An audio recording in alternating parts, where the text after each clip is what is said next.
Hello, hello, hello. I don't think anybody's here yet. I just announced it on the Discord server, so we'll give it a few more minutes and see where we're at.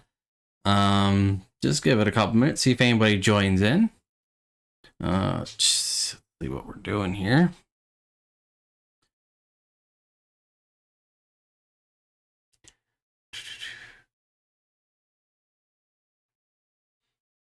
Gotta remember where we were last week. Not even last week, this was 2 weeks ago at this point. I haven't streamed since Wednesday, a week and a half ago.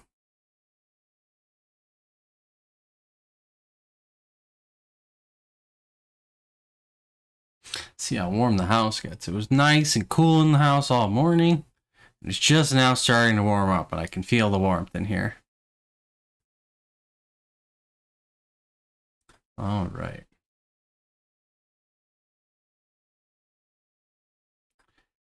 Give it a couple more minutes. We'll give it to like 3:03 or something like that. Take another 2 minutes. And then we'll get this party started. We're looking at a model. I believe that we're finally moving on to creating the client.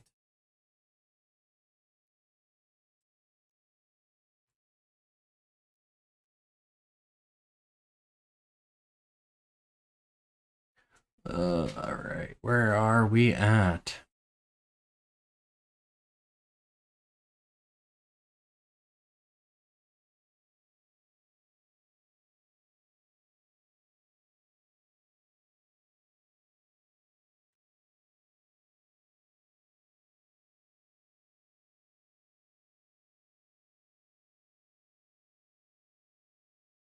Looking good. Looking like we got everything set up here. Everything should be working. Hopefully the audio is good for everybody. I did some tweaking to that. And I got a hard light working, or an edge light, whatever they call it. So now I have lighting on both sides. So I've got like the window over here, which gives me a nice white light. And I've got the edge light right over here, which is giving me a little bit of a blue light over here. I guess that makes for a better video. I don't totally know. That's just what I've heard on YouTube from those videos where they're like, this is how you make YouTube videos. So. All right, a few more seconds here. Get started in just a moment.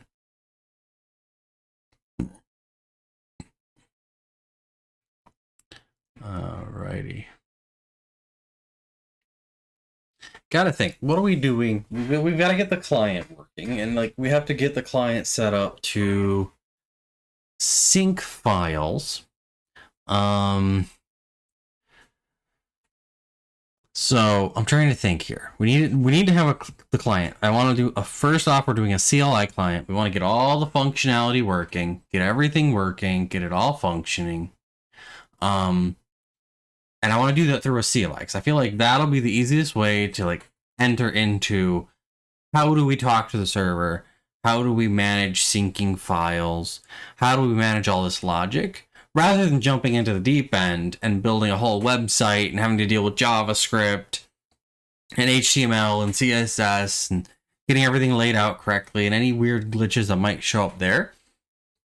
If I use, because while we've been testing this web server, the FastAPI server for uploading files and deleting files and creating folders and doing all that stuff, we've already been using HTTPX to make requests to the client or to the server.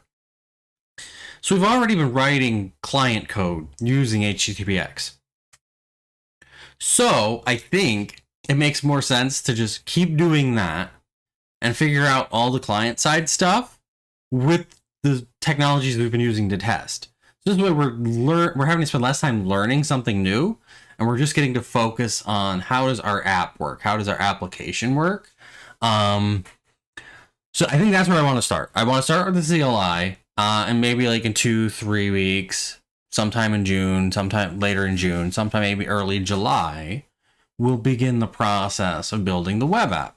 And that I feel like is actually going to end up spending a week or two where we're just building the HTML, we're just building the JavaScript, we're building the CSS, getting all that put together to create the front end. And like, I feel like that's going to take some time. I've got to figure out how to integrate that front end with the back end so that when you go to the website, you get served that front end. It's like, there's a lot I've got to learn there. A lot of things I haven't done before with FastAPI. So I don't want to make that what I do now. Right now, I want to focus on getting it working, getting everything functioning. I see, it looks like we have maybe 2 concurrent viewers, 1 concurrent viewer. YouTube isn't super clear here. But like, hello to everybody who's here. We're just about to get started. I think we're going to start working on the CLI. I've already got a folder created for it, so that's great. Then the next question then becomes, how do we want to run this CLI? It's going to end up being, I put in the description below that I'm going to be using Typer. Oh, train going by. Might be a little bit noisy. But yeah, I put in the description below that I'm going to be using Typer. Typer is created by the same person who created FastAPI. It's also built around the idea of using Pydantic to create models that get populated with data. So it should be, hopefully, pretty similar to what we've had to learn for FastAPI to make it work.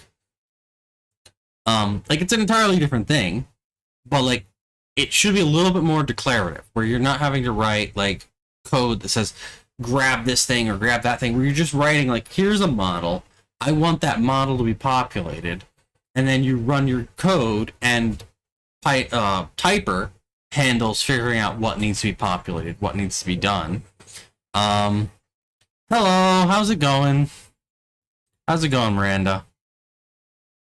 YouTube is being a little bit slow today, and your name didn't pop in. I saw your message, and I saw your avatar. I did not see your name for probably a second and a half. It was just blank. Very strange. All right. Okay, so I think I'm going to start jumping into it. Let's figure out, let's get the Typer docs pulled up. Let's get an idea of how that's supposed to work. Typer, here we go. Yeah, see, it's on the same Tianglo website as the Hello-L. How's it going? It's on the same web domain as FastAPI. Like, we would go to FastAPI. It's on the same exact domain. So it's by the exact same guy. And so it should be, having already built the entire FastAPI server, it shouldn't be too hard to understand how Typer is working. I'm gonna guess, I haven't looked at the docs, I'm gonna guess it's probably gonna have similar like depends functionality. So we're gonna get that dependency injection right out of the gate. It's probably gonna be based around functions, and you're just gonna tell it what. Oh yeah, let me share my screen. That might be a good idea. I haven't really started anything yet. Oh, here we go. There we go. We got the screen shared. So yeah, like, here's the Typer docs. And like, we go over here. Well, that's my broken. I need to restart the server if that's gonna be working. So like, I've got the Typer docs here. And like, he's got his user guides. He likes to do user guides. They're not so much documentation. Like, if you ever worked like discord.py, or you've gone to like discord.js, they have very similar documentation where it's very much like a list of classes and a list of functions on those classes and how they work. His documentation tends to be a little bit more explanation. Okay, so yeah, that link just brings us back here. It more explains how things work. So like, you have like your intro, you have your first steps. And it's like, okay, so very interesting. Right here, we have this Typer.echo hello.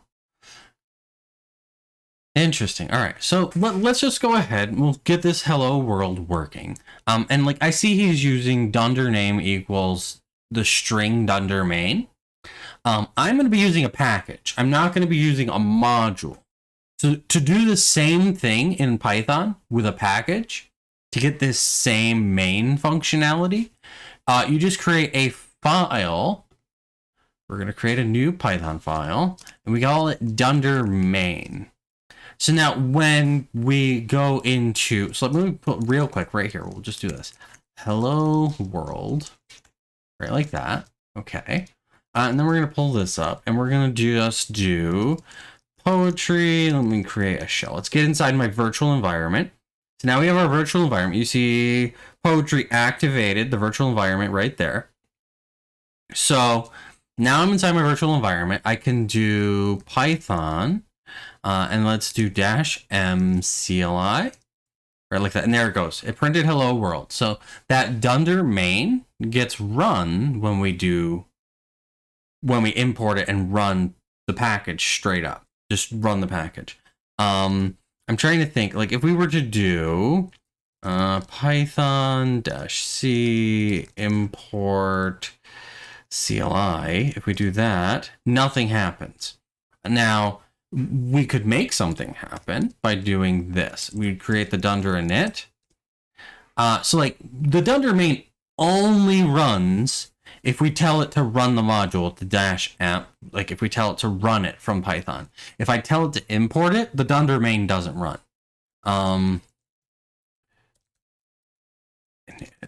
Let's whoop, if I could spell, there we go. And let's go back over here. Hello dunder main. All right, so now we're gonna do that just real quick. So now if we run that, we see the hello dunder init, okay?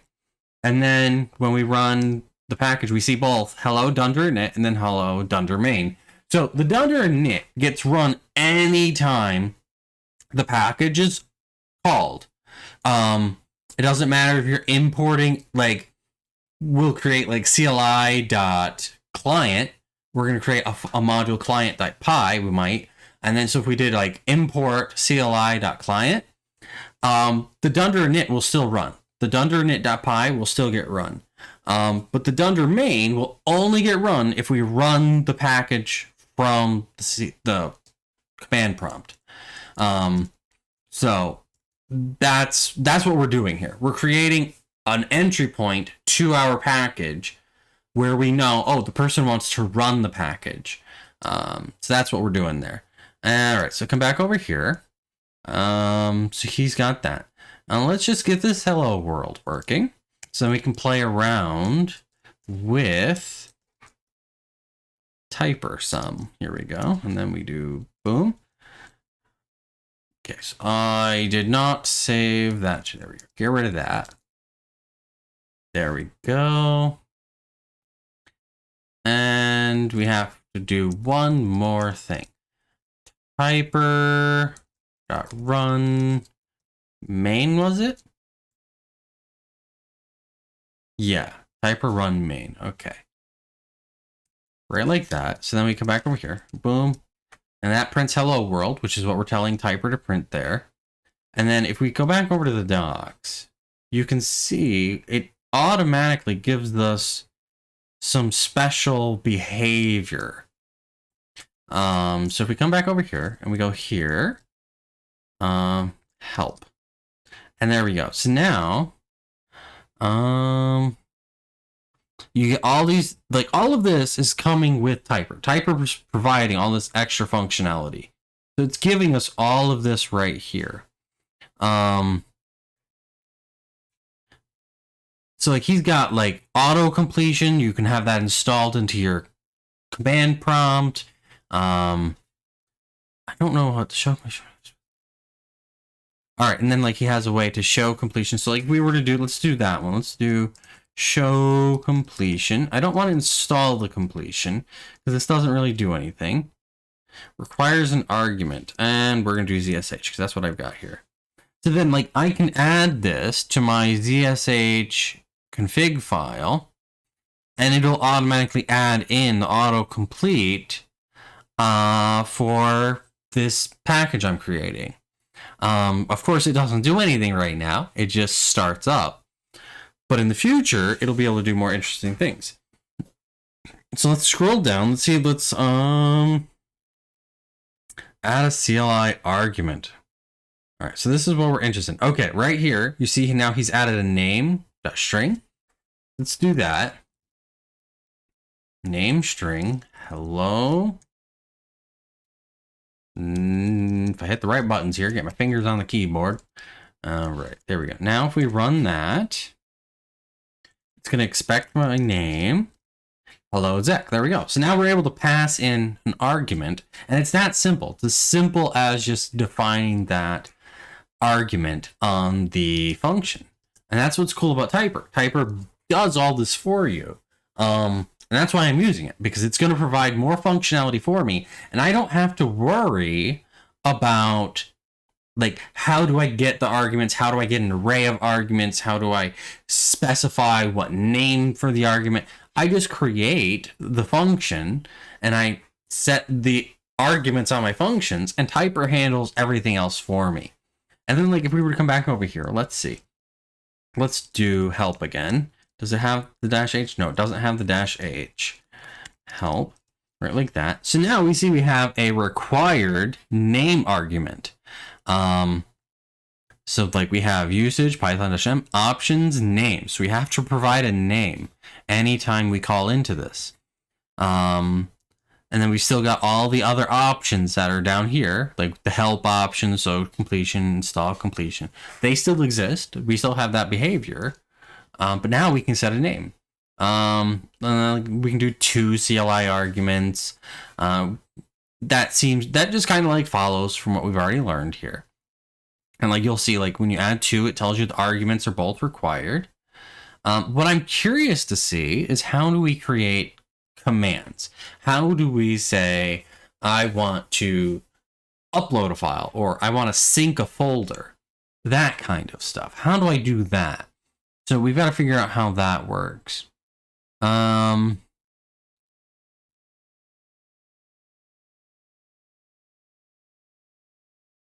Just scrolling through here, looking to see if I see anything interesting. Kind of just basic, but like you see here, he's setting a formal with a bool equals false. And then right here, it is being handled as an option. So it becomes a flag. So like, let's put that here. Last string equals that. If let's do this.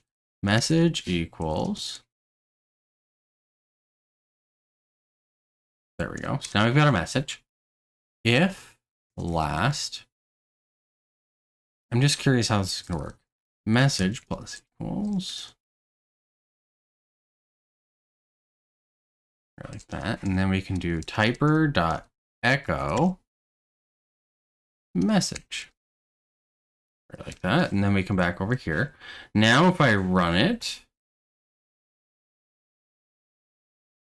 we have a type error. There we go. Fix that. There we go. Syntax error. And then if I set a last name, boom. Now let's check what the help looks like for that. We're just playing around, learning how this works. And then last is text. That's an option there now. Very cool. All right, so let's come back over here. What I'm interested in is, how do we get subcommands? How do we set up commands? How do we make it do really fancy stuff?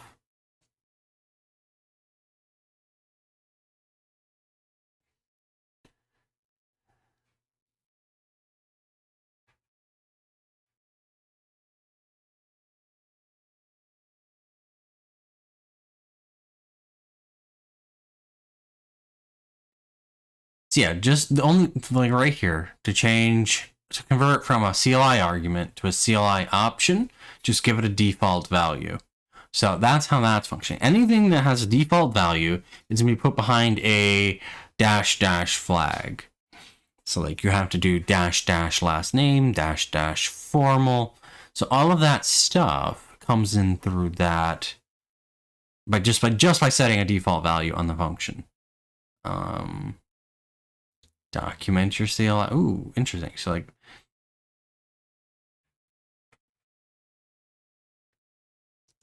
say hello. And then if we were to come over here and do help,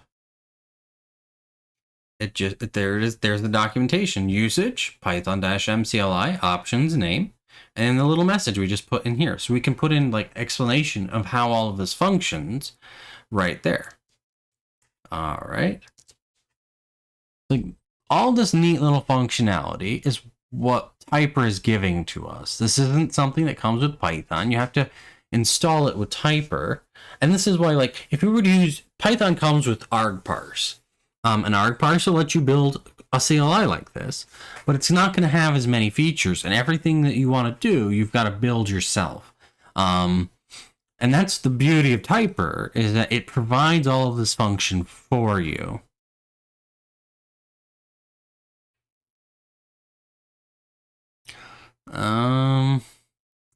Trying to see if there's anything else.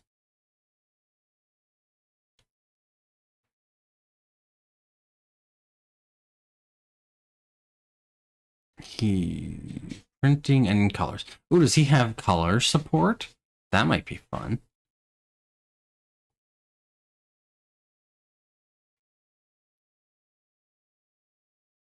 Yeah, so you can set different colors.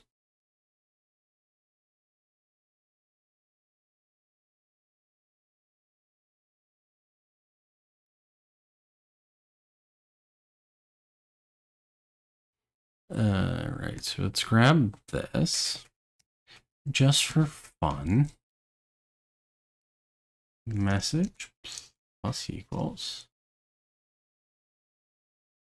Oh, no, that's not how we do it. This is how we do it. I see.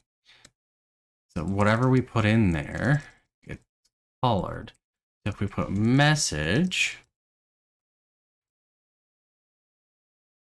and we'll make it green and white, just for fun. And then we come over here and we run it. Boom. Now we have colorful text.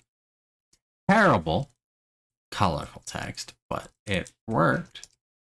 If we do it like that, it'll look better. There we go. And like, it's actually setting a background. If I don't set the background, does it just use my, yeah, there we go. That uses my default background on my shell here. Very cool. So now we can set colors on stuff. Hello, Avelenum. I don't know how to say that, so sorry if I said that wrong. How's it going? All right. So we're just scrolling through here, getting a feel for the features before we start doing anything crazy. So now we've got like foreground color, background color. We can make it bold. We can dim. This is badly supported. That's probably just a downfall of like all the different terminals work differently. We can underline stuff. We can make it blink. So let's see. We do blink equals true. Is that wrong? That might be wrong. Let's see. Does he show how to do that? Oh, I see what I did wrong. I see. Boom. It goes here. Yay, it blinks. Very fancy. Oh, thank you. I have a tendency, like back in college, I was when I was graduating from college, my senior project, we had a team, and I was elected the team lead for our project, and everybody made me do all the speaking parts. So apparently, people like to hear me talk, and I'm really good at just talking and talking and talking. I know the other day I had a stream. I don't think a single person watched it. I talked for over 2 hours to myself. It was a lot of fun. I enjoy it. So, all right. So coming back over here, ooh, so you can reverse it. So you get the foreground becomes the background color. So like, let's reverse. Let's see what that looks like. Ooh, fancy. So now it's green with a black text. Very fancy. All right, next up, reset. Okay. Now you see how I have typer echo and then I'm doing typer style. Apparently he has a typer s echo, which is styled echo. That would mean I could get rid of this, get rid of that, and we do s, and it, oh, there we go. Just took PyCharm a second. And then it still works exactly the same as it was before. Now I'm just curious, if I do blink equals true, just for fun. Let's see, does it blink the background? Nope, it keeps the background. So the background says the text is the only thing that blinks.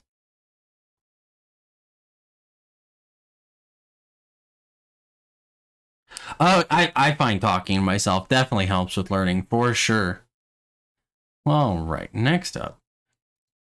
Now, like, the fun thing here with this blinking is you can tell it's the terminal that's doing it, not the application, because the application stops running as soon as we get to this next little arrow, and it's still blinking. So the blinking is part of the terminal, which is pretty neat. All right, so next up, so we've got the styled echo, which is super handy. Like, I'm still not seeing the thing I want. All right, cool. So he has a standard error, so we can output the standard error by saying error to true. Next up, standard input.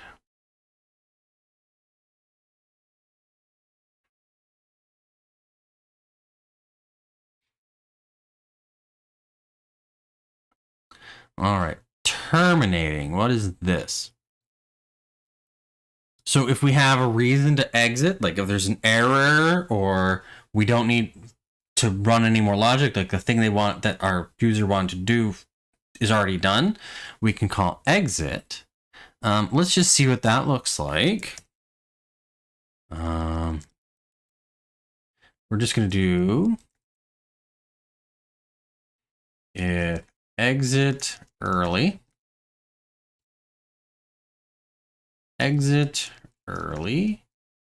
equals false. We're going to set a default. And then if we go to help, we'll see that we have our exit dash early.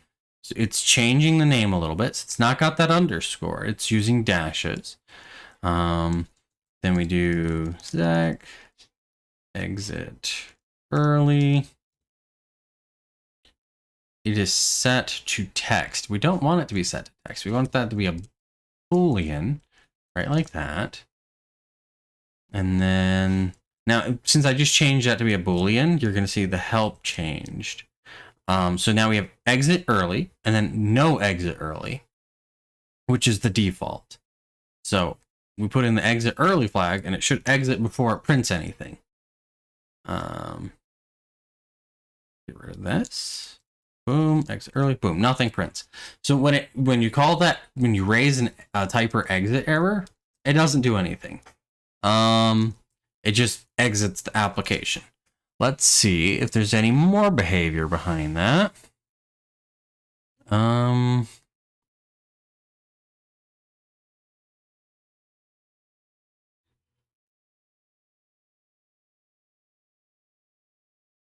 There's several things to see in this example.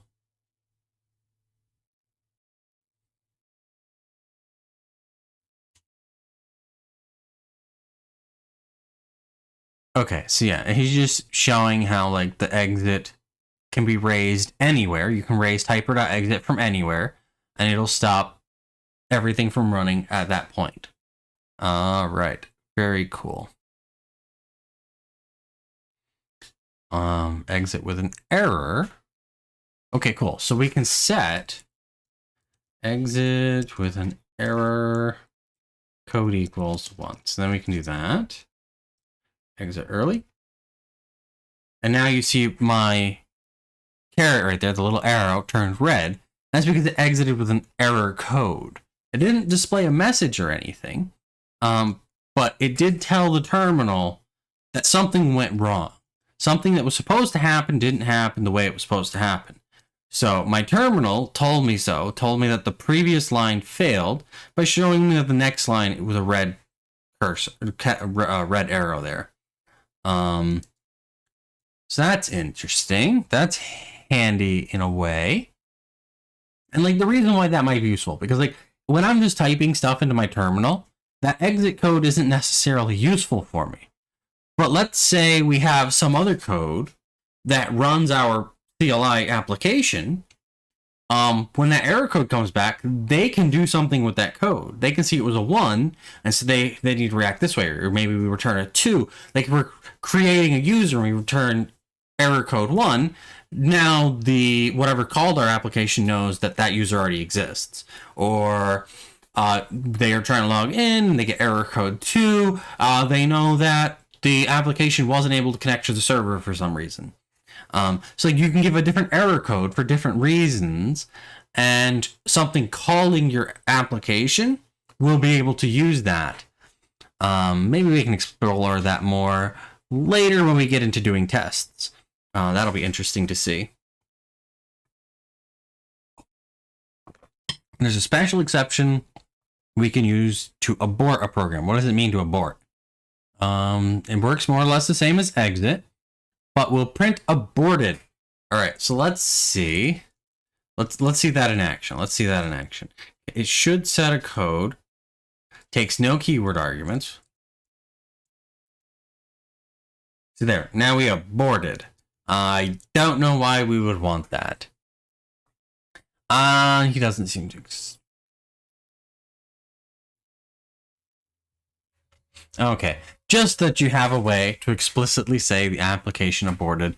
I guess it's a little bit faster than. Yeah, there's no arguments on that, so interesting.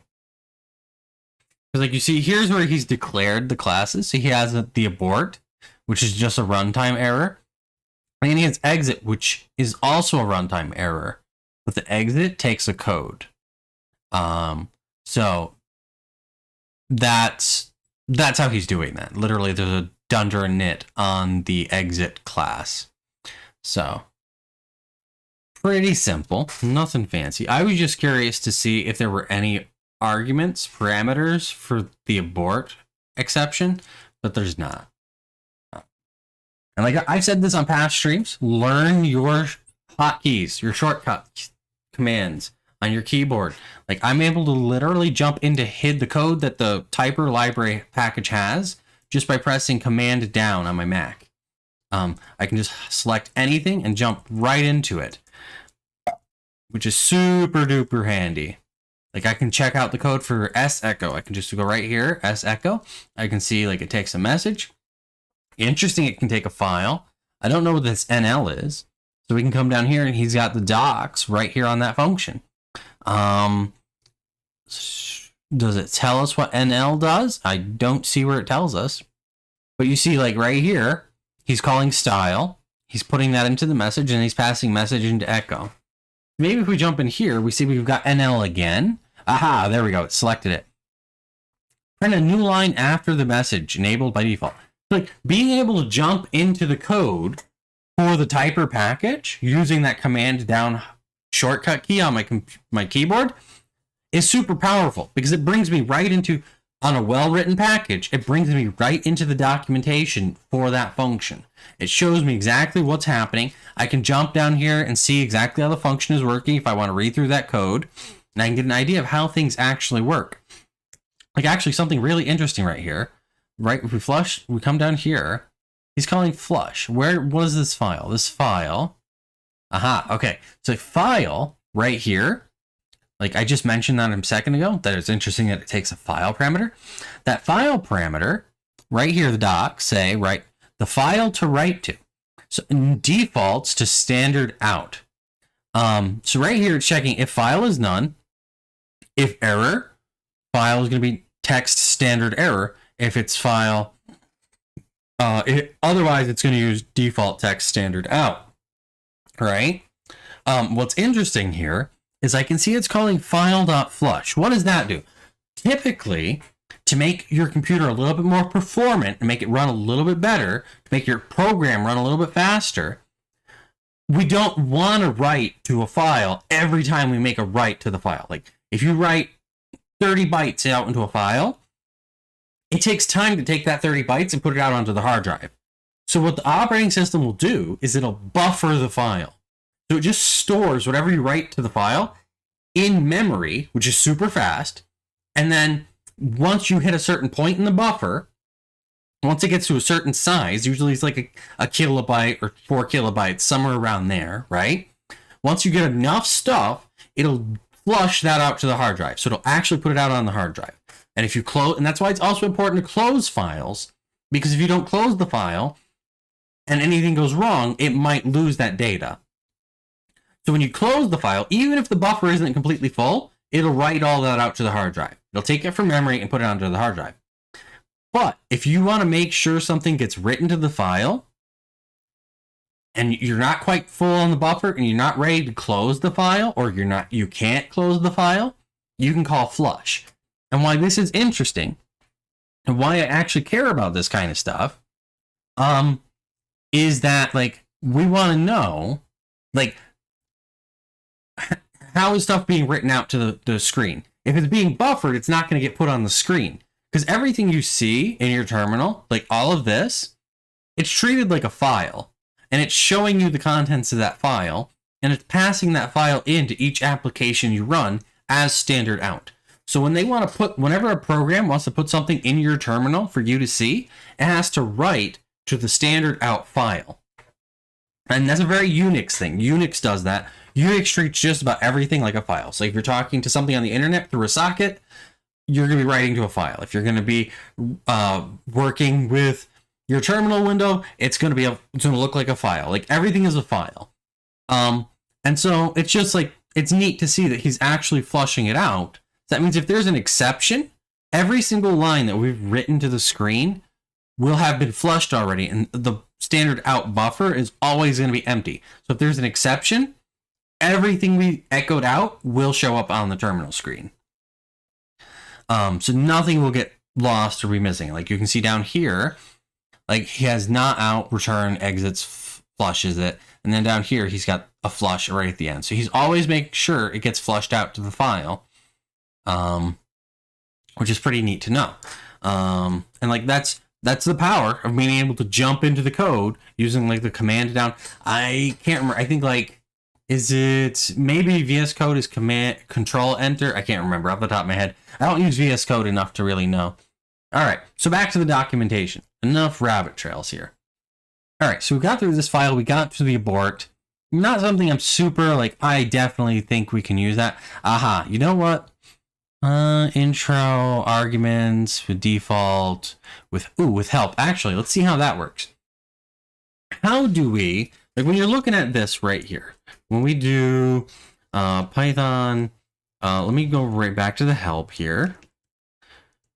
Right like that. So like, right here, you see he has the ones that are built in, the install completion. Right down here, it has some explanation. Install completion for the specified shell. All right. So it's detailing what that command flag does, what that flag does for you. So how do we set that ourselves?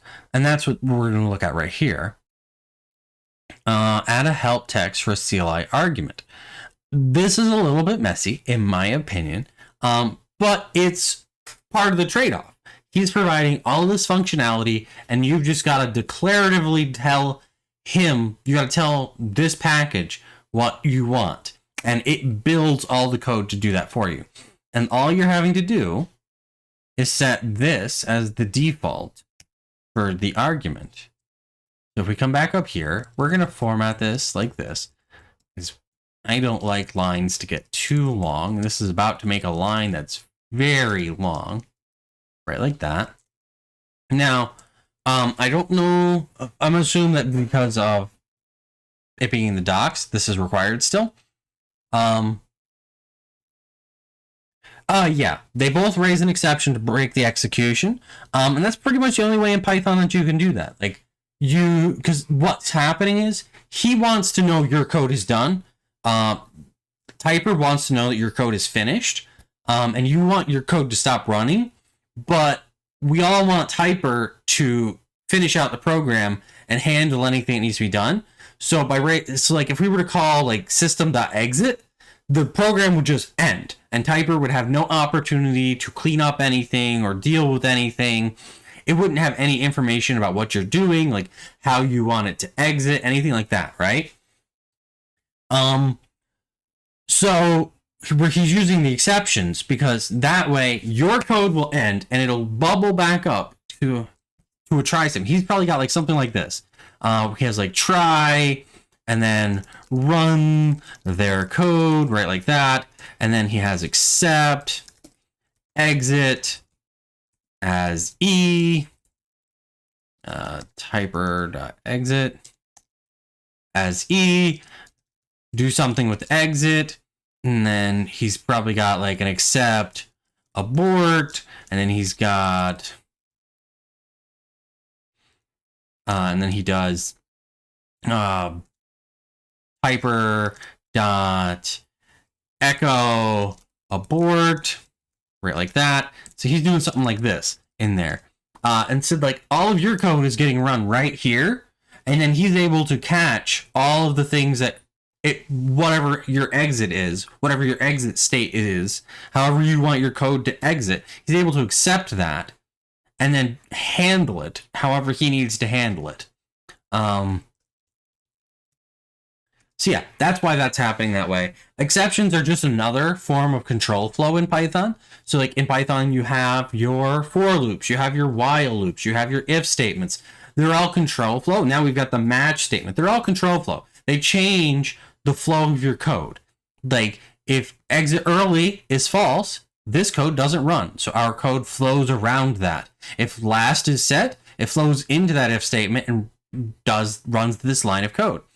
And so exception raising is just another form of control flow. Like the return statement exits a function early, can exit a function early. That's control flow. And raise is another form of control flow. And the cool thing with raise is you're raising an exception, and you can set state on an exception. It's like, let me just, I can pull this up real quick. Do I have a scratch file? I do not. So let's just create a new one. New Python file. Scratch pad. Right, like that. So then like if we do, we're going to create our own exception. Class, our exception. And it's got to inherit from exception. And then we're going to do like he did. Message. Self.message equals message. And then we can do something like this. We'll have a function. I explode. Right? And then we're going to do just this. We're going to raise our exception. Hello. I exploded. Right? Like that. Okay. Now I can do try, I explode, and I can accept our exception as E, right? And then I can do print E.message, right? Like that. And now if we run this, whoop, hit the wrong thing. There we go. Boom. And now it prints out, hello, I exploded right here. And like, I can show that it comes down to here. Message, like that. Message, hello, I exploded. So we're able to pass information. Hello, Rohit. Hey, Code Geek, how's it going, guys? Yeah, I can pass information from wherever I raise the exception up to wherever it's caught. So you can pass information around. And like, if you ever dig into how async.io works in Python, they actually use exceptions to control how certain things function. And they actually pass data around in those exceptions. It's really interesting. You can actually do a lot of really cool stuff with exceptions in Python that aren't necessarily related to errors in your code. They don't have to be used just for errors. You can use them for control flow and to pass data around between objects.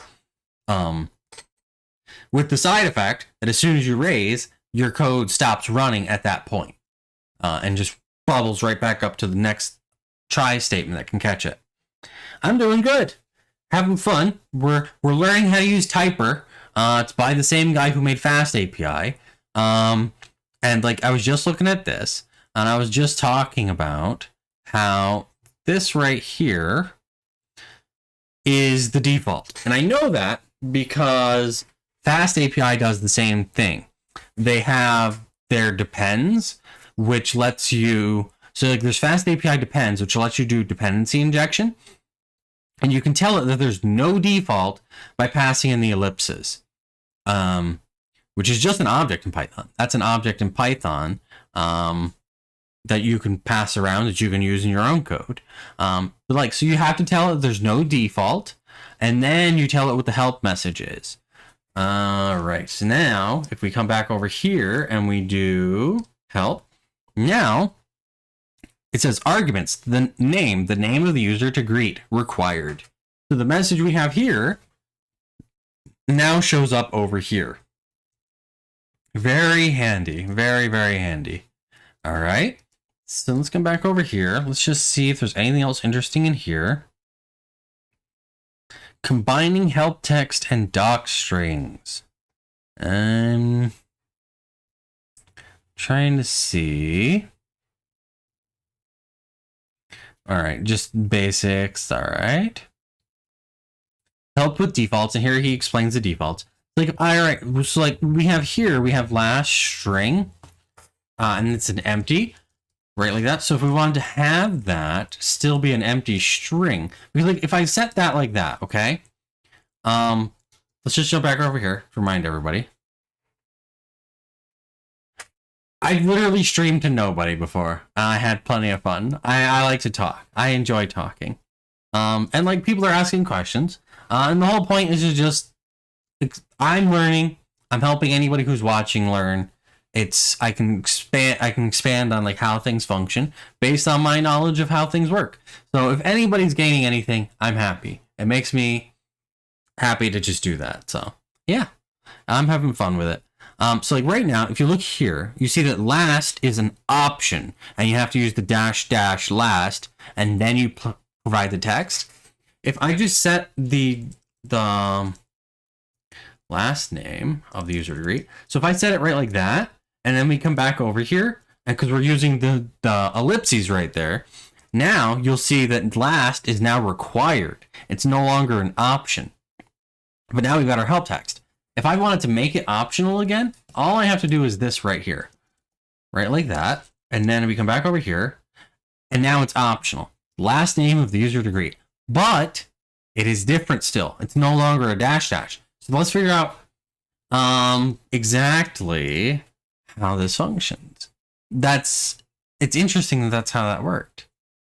Well, I'm happy to have you. Anytime you can hang out is a great time, so. All right, so now we have, so let's just real quick, we'll do this. We can do Zech Zimmerman. So it prints out hello Zech Zimmerman, and then I can get rid of the Zimmerman bit, and it'll just print out Zech, because that's doing both of these are getting populated. Let's put a hyphen right here, just so we can see that it's not. So like you see now it's hello Zech - Zimmerman. And if I get rid of the Zimmerman bit, the - Zimmerman bit goes away. Oh, cool. That's great. All right. So we've got that. We're able to do that. I'm just curious because the behavior has changed now. And I'm curious if he's going to explain how to change it back. Show default equals false. Interesting.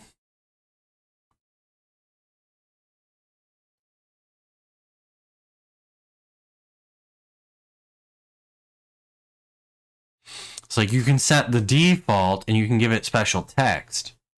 Like right there, he's setting the default, show default, and then he's saying show this message right here. And then that shows up right here. Right like that. Pretty fancy. All right. Custom help name. Okay. Because you don't have to know the names of these fields. Because like right now, if we look at this, you see it says name and then last. We could set our own custom name using metavar. metavar equals your last name. So we could do that. And then we run, whoop, didn't want to run it. I want to do help, right like that. So now it says your last name rather than last. So that's pretty handy if we ever needed that. And like, again, like this is all super handy because he's automatically giving us, parsing out all the values for us, and building this whole entire help menu for us, which is just super duper handy. All right, next up, like at some point we're going to get into commands, which are right down here. I'm just trying to skim through and glean as much information from the rest of the docs as I possibly can. Like here, okay, cool. So we can set an end var and have it show up as the default, I think. So let's try that out. Let's make this one type argument and bool false. And then we're going to do mvar equals exit early.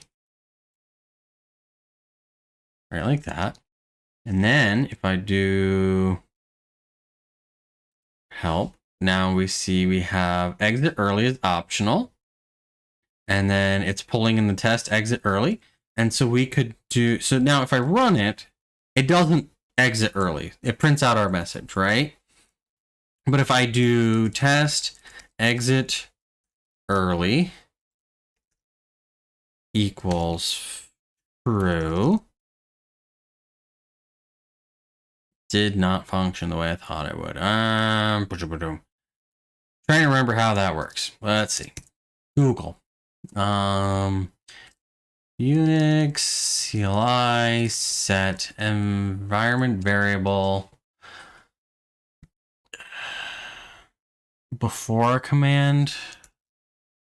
I want to set it before the command.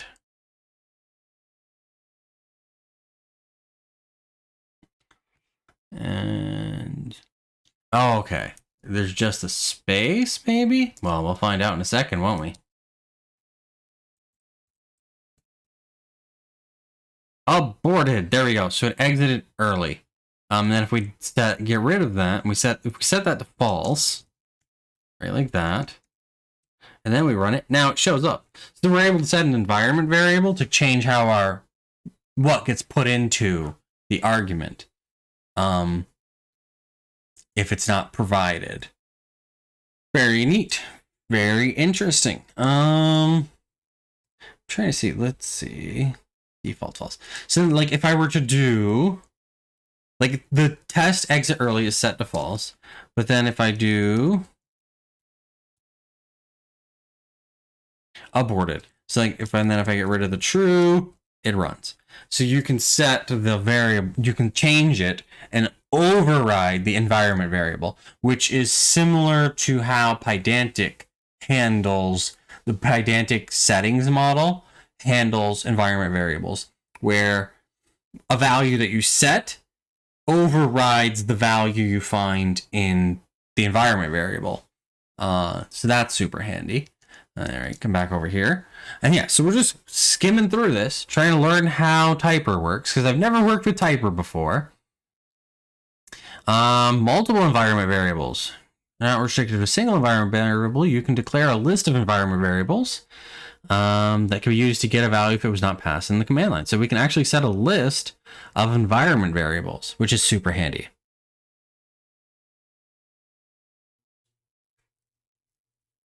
That's what I'm not sure about yet. We will find out soon enough, I hope. Actually, let me see. Was there more to this? Oh no, I got to the bottom of that. All right, so we can actually disable showing the envar. So like right now it shows like the envar. If we look at the docs right here, it says envar test exit early. I can set that to show envar equals false, and it won't show that anymore. So maybe you don't want to have that there, and you just put that in your documentation on your website. Pretty handy. CLI options intro option. Aha! So here's the answer to your question. Yeah, well, you learn from people who are older than you. Most of the people in the world are older than you at this point, so you've got like 5 years before college. Like, use that time to learn from people who have already been at this stuff for a while. People who have spent a lot of time learning. Like, I've been learning to code since I was 15. I was messing with digital electronic components, like literal ICs, where you'd plug them into a breadboard and you'd run wires to each of the points and hook them up to LEDs. I was working on that stuff from when I was 12. So you're right at the age when I first started getting into technology. And so use those few years you have there to just learn as much as you can. You don't have to be amazing at anything. Just like learn as much as you can. It's a great time to learn. That's all you're expected to do. When you're 13, nobody expects you to have a job. Nobody expects you to go out and work. Everybody is perfectly happy to let you sit around learning any way you want to. Anything you want to learn, you have the time to do that. And so this is a great time to be listening to people, playing around with things, just goofing off, trying to understand how the world works. So I don't feel weird watching people on YouTube who are 20 years your senior writing code, explaining how code works, explaining how they write code, because it's a great way to learn. All right, so next up. So this is back to Evelenium's question about making them optional.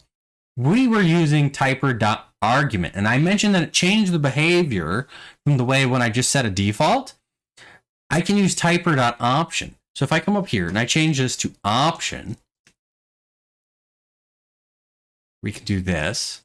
And now if I look at the docs, at the help section, you'll see exit early got moved back down here, right like that. So now if I want to exit early, instead I can do exit early, and that will override the environment variable, and I don't have to provide a last name. All right, see you later, Code Geek. Have a great day. All right, so there. Now we know how to make an optional argument. I don't yet know with help. So like this is probably all going to be about the same as for typer.argument. Required CLI options. So we can make an option required. It doesn't have to be optional. Well, that's pretty interesting. Let's see. So how do you make it? Okay, you do the ... All right, interesting. So you can require an optional. Still seems a little odd to say options required, because you'd think an option be not required, but however you want to make it work. There might be a reason you want to do that.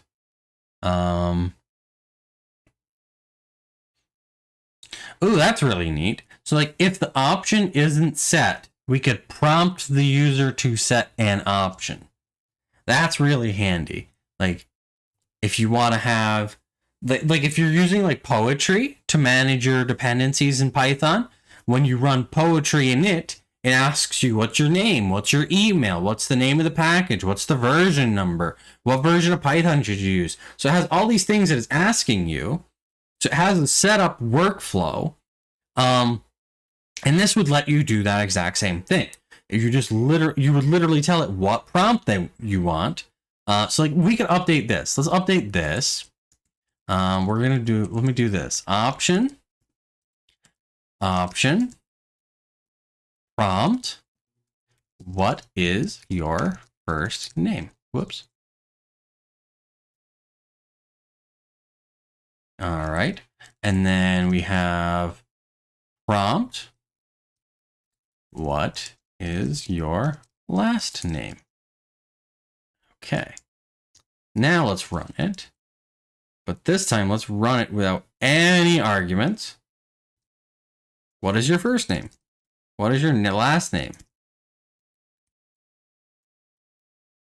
Boom, there we go. And then like, I think if we just do this and boom, or like that, there we go. It just does the first name. The little square brackets mean it's optional. So that's pretty cool. We can build an entire setup workflow just using Typer and like their optional interface. That's super duper handy. I don't think it works with argument. Yeah, you see it highlighted with the underline there. So it doesn't work with an argument. You have to use an optional, which is perfectly fine. I think in most cases, like if you want to have that setup workflow, that's super handy. All right, so like I'm just skimming these docs. I'm not even like reading every little thing. I'm just looking through the code, looking at the headings, seeing what's there to see, and I'm learning a whole bunch about Typer that's going to actually be really handy when we finally build our CLI application. We've been at this about an hour. I'm taking a little bit longer than I probably would because I'm explaining things, talking, having some fun here. But we're learning a lot about how it works. All right. Confirmation prompt. What is a confirmation prompt? In some cases, you could want to prompt for something and then ask the user to confirm by typing it twice.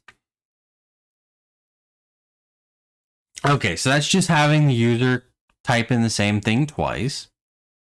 Like project name, repeat for confirmation. And so that's literally just setting prompt true, confirmation prompt true. And that tells it to prompt twice for the same thing and make sure they're the same.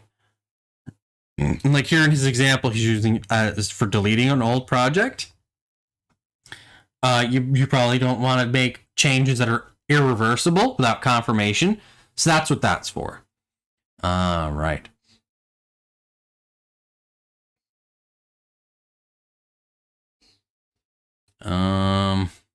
Password prompts. We can do a password prompt. Hide input equals true. That's handy. Option name. Like I'm trying to see if, oh, here we go. Short names. This was what I was about to ask about. I was wondering how he did the short names. It was single dash instead of two, and a single letter like dash n instead of dash name. All right. So how do we do this? How do we make it work? Scrolling down, slowly but surely, we will find out how to do this.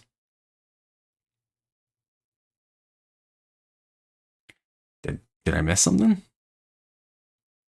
And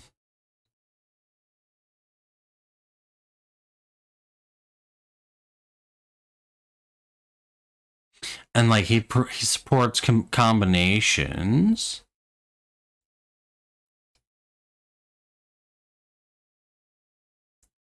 It's like you can do, it's like with ls you have dash s and dash h. But then you could combine them dash sh. All right, so that works. That's pretty neat. But how do we do it? Here we go. Okay, so all right, so you just set the option, you give it the name, and then so let's get rid of this. Well, we'll leave it. We'll leave that as an option right like that. And then all we have to do is we do dash name dash n. And then, no, don't do that. I gotta fix that. That's very annoying. All right. And then let's head that off like this. Things are getting too long. Let's make things a little bit shorter here.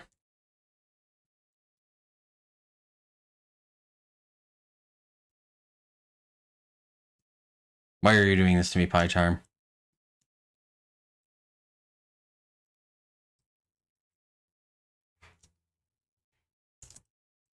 I see. Don't know how that happened. Okay, cool. Here we go.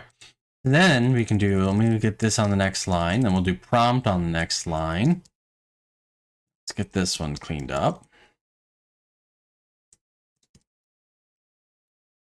Now, this is like what I would call declarative. So like instead of writing like a bunch of code where you go line by line, okay, I want you to check for a dash n in the arguments. If there's a dash n or a dash name, set the name to this, to the value. Like that would be very imperative. So like something like if we did if name in args or dash name in args, name equals args dot get name, right? So like that would be what's called imperative. We're checking for something and then we're doing something, right? This, what Typer's having us do is very declarative. We're declaring what we want to happen. So we want the name to be set to a string, which is going to be an option, and it's either going to be dash name or dash n. It's going to be required. That's what this right here is meaning. And it's going to have the help text and the prompt text provided here. So we're just telling it, this is what we want to happen. This is how we want it to be. And we don't have to write any conditions. We don't have to write anything. And Typer does it all for us. And that's generally a better way of writing code for a lot of things. Like you need imperative at some point. Like all the code that makes this work is probably is for the most part imperative. But declarative code has a very nice, clean nature to it, where you can just look at it and you can tell what's going to happen. You don't have to follow any logic. You can intuitively understand what's happening, more intuitively understand what's happening. And so this is very declarative and like it's very nice and neat. Everything's organized really well. And you don't have to like think about what you're looking at. You just read it and it makes sense. And I really enjoy anything declarative like this. And that's one of the advantages of using something like Typer. Now we're going to come over here. And so like the first value here is going to be your default value. If it's an ellipsis, there's no default, it is required. If there is a value there, whether it's an empty string or none, that will be used as the default. And then all the arguments, all the like positional arguments that don't have a name, where we're not doing like help equals or metavar equals, all the ones after the first one are going to be the flag that has to be used to pass in that value. All right, so now if we come back over here and we do -n, Zech, -l, Zimmerman, boom, there we go. So now we can do short names and we can do long names. Very fancy, very handy. Next up, what else are we going to learn? Keep scrolling. So you can set only a short name. You don't have to set a long name. And like, how does that look when we look at the help? Help. Right, like that. So now we see we have -n, -l, -- last name, -- name. Your last name, we have documentation. This one here is required. And that's very, very, very handy. Like that's super duper handy.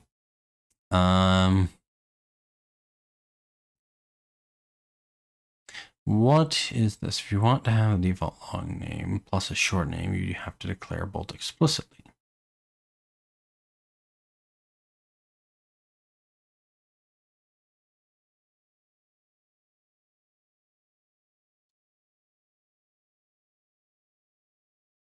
Have them together.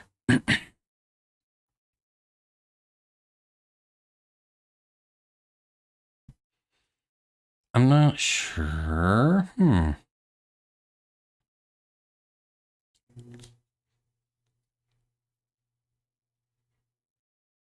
Okay, so if you have a bunch of arguments that are going to be set to the default or that are just flags, you can chain them together. So we could do, like, we can come over here and we can do dash. Oh, let's set exit early to have dash E, right? And then we can do exit early, right, like that. So those will be the two flags that we can use to get the exit early. Like we can come here. There we go. So now we have exit early. Now the downside there, hopefully we can figure out how to do this differently later, is I have to set that to a value, I think. Right? Yes? No? Maybe? I guess we'll find out. If I come back over here, he had one like that. It's like he has formal, defaults to false, formal -f. All right, cool. So we now should be able to do, right, like, get rid of that. Let's get rid of that. And then we're going to do en and let's do typer.echo secho, and we'll do name, and then we're going to do fg equals typer.red. How are the colors done? How did the colors work? Ah, the colors. Right, like that. So now if we exit early, it'll print the name out and it'll be in red. And I'm going to tell it to exit early, and I'm going to give it my name. What is my last name? We're not going to set it. Zech aborted. There we go. So now it showed up as red, showed my first name, and it aborted. Very cool. And we're using the flag. So it's pretty handy. Pretty handy there. You can have both of them right together, and the flag is just one single character. All things we'll probably end up using when we actually build this CLI. Ooh, option, callback, and context.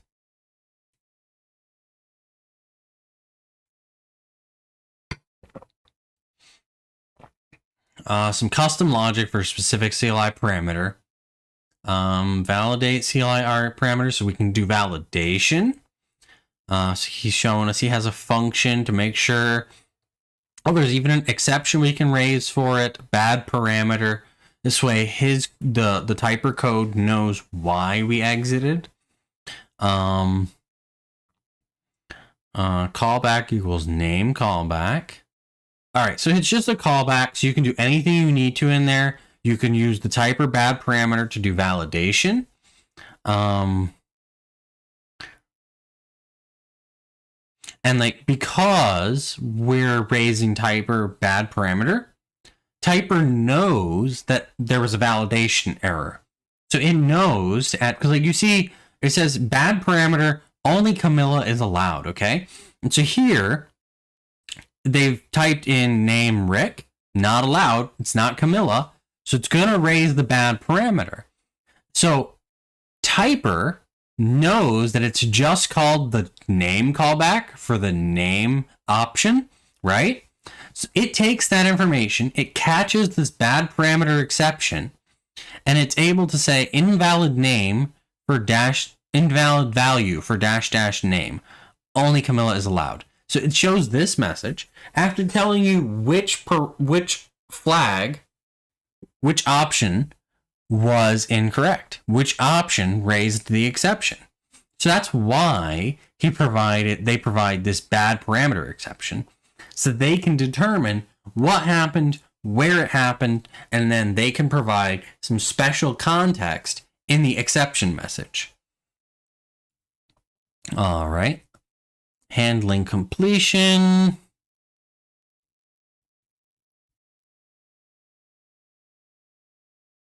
Handling completion for callbacks apparently requires something special. I'm not super concerned about this right now.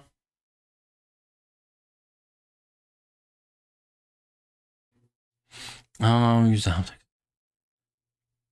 I'm not sure. I think right now it probably does, but like he's getting into, because right here he's talking about the completion. And the completion is going to require you to tell the operating system what the possible values are, the terminal, what the possible values are, so it can do the autocomplete. Like when you're in the terminal, you can hit tabs. Like if I were to go to my Kubernetes, well, actually, you know, a better option one would be we do git add, and then I can tab to see what's changed, and I can bounce between the options that I have available to me. So like that's what he's talking about here with this handling completion. How does the terminal know what to show when you press tab? And in relation to using these callbacks, things are different. So you have to handle it differently.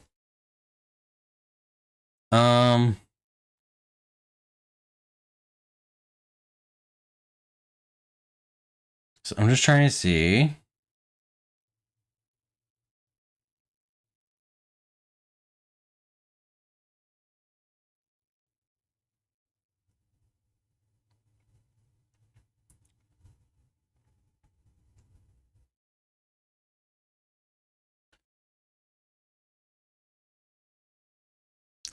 Interesting.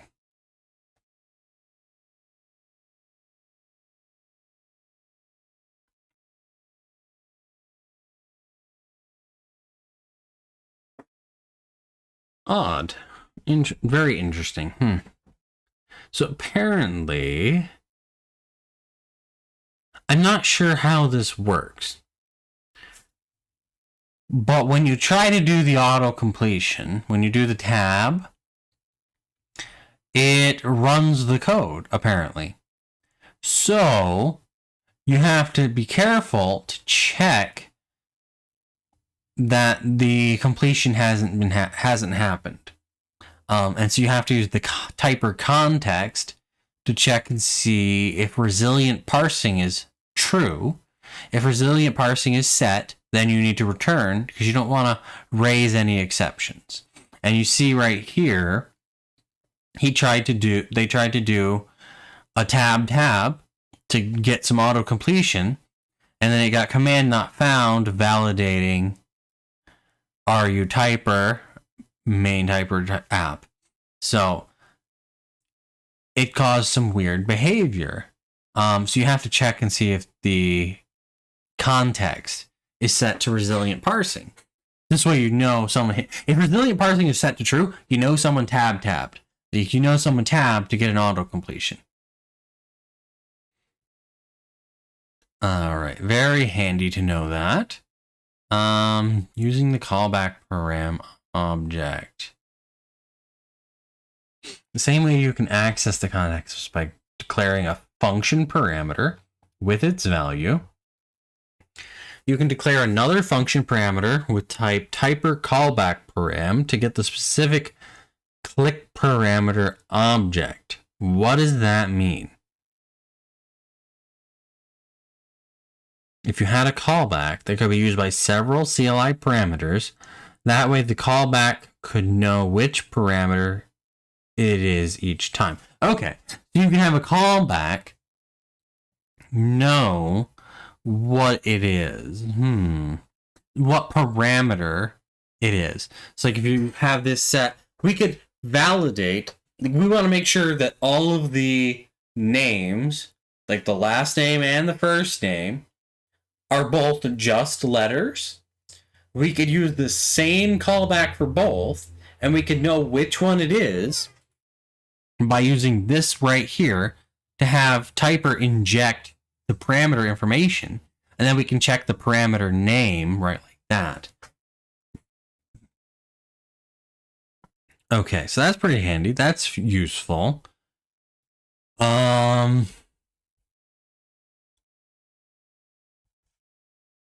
Technical details.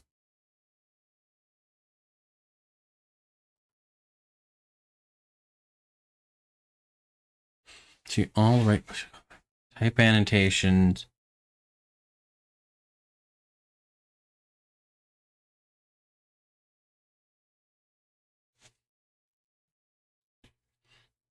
And this is one of the really cool things with how he does his packages, how he designs his libraries and APIs to function.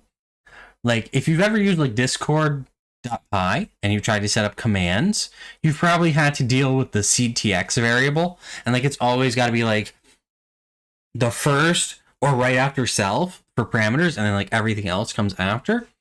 The way he does his is based on a type annotation. So like if you look at the code right here, he's got CTX : typer context.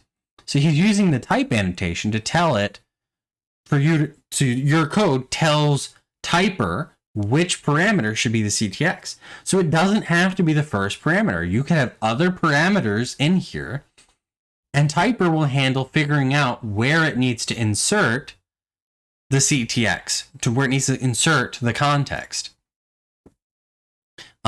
So that's super handy. It's super nice. It makes everything super clean. You don't have to memorize where all these parameters go and like how things behave if you don't have that parameter, and you don't even have to have that parameter. Like, I don't know if you, like, in discord.py, if you don't want the CTX variable, you've got it in your command, or you do at client.command, you have to set pass context or something like that to false. And it's clumsy. It's not the greatest setup. It's not the greatest way to work with it.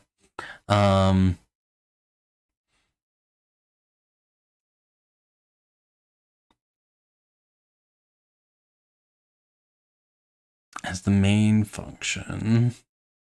All right, cool. All right, so that's pretty handy. We can set a version type.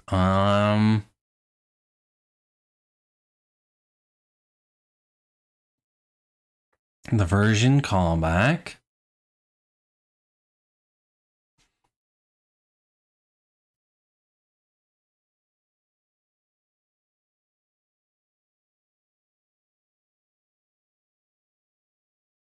Program is terminated before anything else is executed.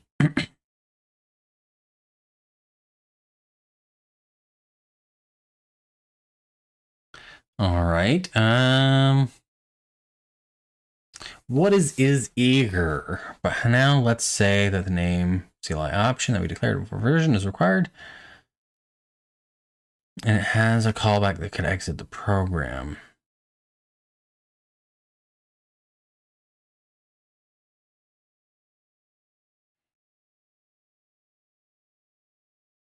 Could not work as expected. In some cases, it has now, because we use version after, then the callback for name will be processed before, and we can get this error. Okay.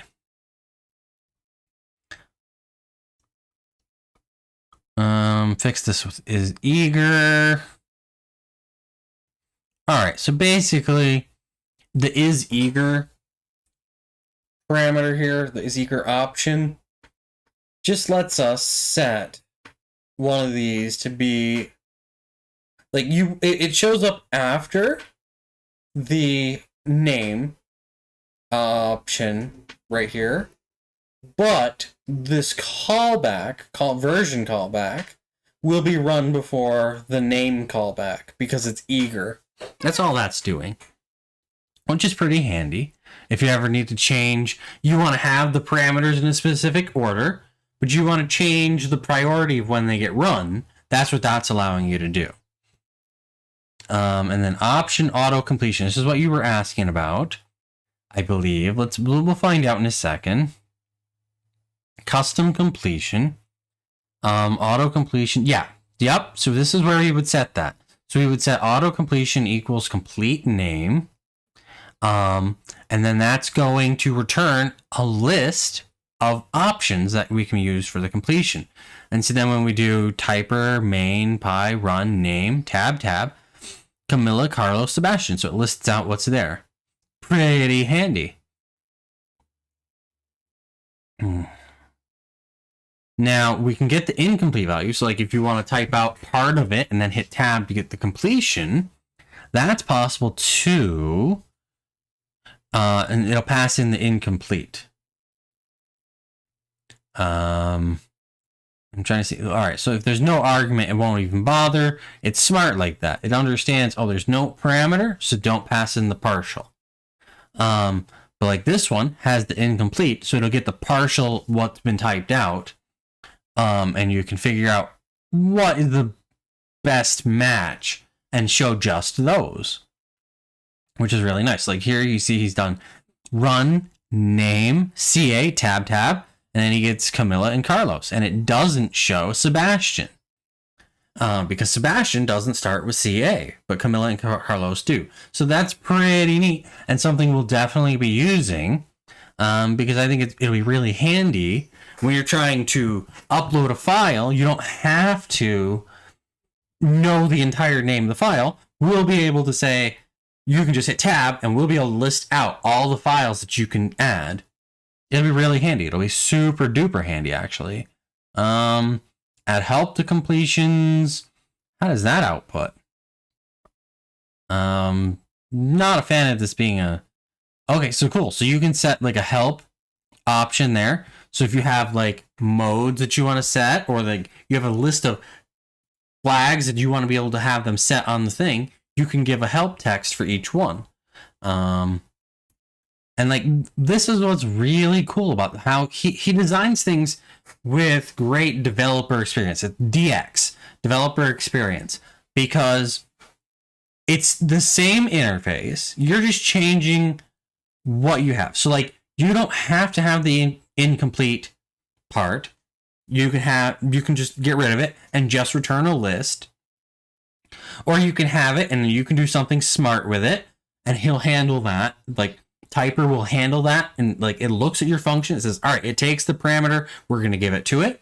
And then like, your code can return a list of tuples, and Typer will be smart enough to realize, oh, hey, this is a list of tuples. I'm going to use the first item in the tuple as the value and the second item in the top tuple as the help text. So like, you don't have to go jump through hoops to make stuff work.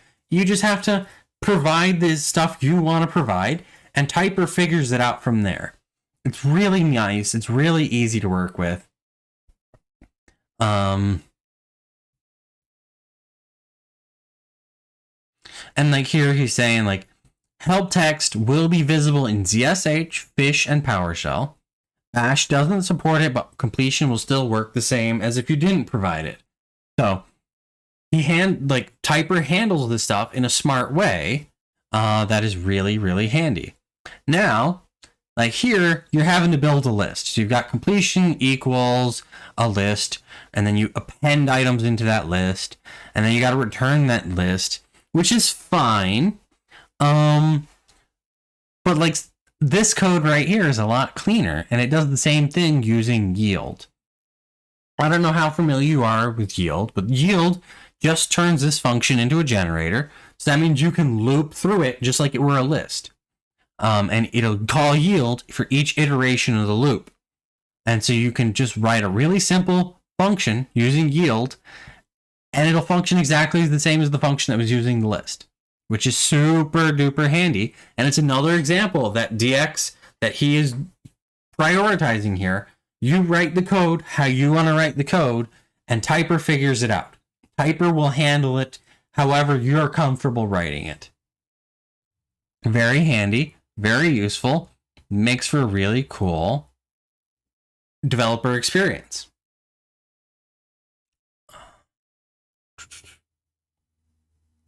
So we can use the context to access other parameters. That's handy. And I think it's neat because, like, after coming from FastAPI, FastAPI uses FastAPI.depends to do any kind of injection. Whereas this, he's just handling it himself. Like, he's not requiring you to put depends or anything like that. It's just looking at the annotations and injecting. So it's a little bit cleaner. I think FastAPI is just a little bit more complex, so it requires that extra little bit. It's not bad. It works. It's good. I like this better, though. This is a lot cleaner. Getting the raw CLI parameters, printing the standard error, things I don't necessarily think I'm going to need. Getting the context and the raw. So, like, literally, if you want to get just the list of all the parameters that were passed to the program, you can just do this right here on your autocomplete function. You can just say args list string, and Typer will be like, oh, that must mean you want all the arguments that were passed into the program so that you can work with them. that you can figure out from other context. Like if you have one argument that's doing one thing, and you have another, you're trying to do auto completion for your argument, and they've already typed in something. Like you'll see this with kubectl, because if I do kubectl, like you see, it's got that -n. That's the namespace. If I do the beep-hi logs, and then I do tab here, it will, after a second, it'll suggest B, and then it'll list out what I've got there. So it'll list out everything that's on the beep-hi, right? And then I have my other one here. We can do logs. And if I tab here, it'll suggest my other one for my other namespace. So it's using the context of what I've already typed to suggest something else, right? And that's what this was right here. This is what he's showing how to do right here. He's looking at the other parameter. He can look at the other parameters and make a smarter suggestion based on those other parameters. He doesn't have to suggest everything. He can say, oh, you've already provided this information. Let me narrow down what I'm providing based on that. So that's very handy information for us to know. Something that'll be very useful to us when we design this CLI. We've been at this for an hour and a half. We still haven't gotten down to commands. And that's what I'm most interested in. That and subcommands. I don't think I'm too interested in much more. Maybe we might look at launching applications. There's so much here. There's a lot of stuff that Typer does that's very useful and very handy. But I think we're going to get down to, I'm going to get down to subcommands. I'll probably end up skimming CLI parameter types, but I'm going to get down to subcommands. And I think that's about as much as I need to know to get this thing started. We'll see. Might have to jump down to where it says to the testing section so we can actually test this. And that's another part of the developer experience, the DX that he's providing, that he thinks about how to write the package in a way that you can test it, which is very important. You need to be able to test stuff. And like that's one of the tricky parts with a lot of things that I've seen in the past. Like with like discord.py, you can't really write tests for that. There's no testing mechanism built into it. Any testing that you're going to do with it, you're going to have to provide a lot of mocks and a lot of drivers to make things function in your tests. And because you're doing it yourself, it's not necessarily super well tested. And there's a high probability that you're going to add behavior that isn't quite correct, that could lead to a misleading sense of your code is functioning when it really isn't. So him thinking it through means everybody has access to this testing functionality, has access to the same testing functionality, and all the bugs that everybody experiences, all the weird glitches everybody experiences will get addressed and will be available. So when you're using the built-in testing functionality in Typer, it's going to be more reliable than anything you might be able to write yourself. So that's why I'm going to check that out at some point here. Probably be the first thing we're going to do when we actually start writing our CLI is writing some tests for Typer to validate that what the code we've written for Typer is doing the thing we want it to do. All right, so we're almost done here. Types everywhere. So like for the autocomplete function, whoa, excuse me. For the autocomplete function, there are 3 different arguments we can provide. We can provide one that has the type annotation of string, which will be the incomplete value that the user has entered. There will be typer.context, which will give you the context with all the other parameters for the function and all the information about what's happening inside of the inside of Typer. And then there's list string, which is the raw CLI parameters, everything the user has entered. So those are the 3 things you can have Typer inject into your auto completion function. Handy to have that listed out right there so you can see everything. Now, let's find out about commands. What are commands like? We have to show how CLI program with possibly several CLI options and CLI arguments with several commands, also known as subcommands. So like this is like you have git, and then you have like git push, and like git itself has its own flags, like these right here, right?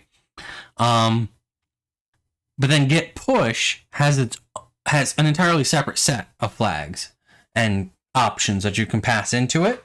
And so that's a sub command. And that's what I've been looking for here, trying to find and trying to get to the point where we're going to be able to understand how it works.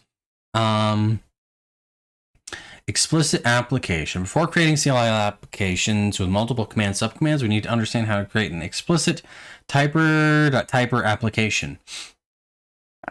So far, we're just creating a function and we're doing typer.run. Super handy, super neat, super clean. Now, if you worked with FastAPI or if you worked with Flask, they're similar in the sense that like you can have routes, which are kind of like subcommands in a CLI, where each route has its own options and all its own stuff. So what he's going to do here is very similar to Flask or FastAPI, where he has a typer app. We're going to make an app, and then we're going to add a command to that app, very much like we would in FastAPI, where we might do app.get. So like in FastAPI, you're going to do app.get, and then we're going to get /, so we're going to get our home directory, and we're going to have like our function, right, like that. Now we're going to do something very similar with typer, where we're going to do app equals typer.typer, and then we come down here, app.command. So we're going to attach this command to our app, and then down here, we're going to run it. We're going to do app right like that. Now, I think we'll find out, does this just work? What is your last name? Boom. Yes, that works. So then if we get rid of this, what is my last name? Boom. There we go. So like it functions exactly the same as it just did. Now we're using an app object, which will let us set a lot more commands on it.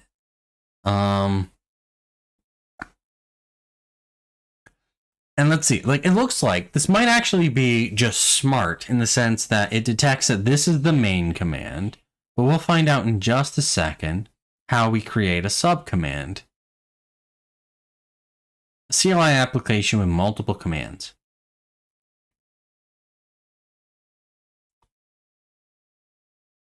Yeah. So again, we're getting back to the developer experience here. You don't have to know all kinds of crazy stuff to make it work. It looks like if you just name your function main, that'll be treated as the main function. And then you can create commands right like this. Let's real quick. Let's do app.command def create. We're just going to do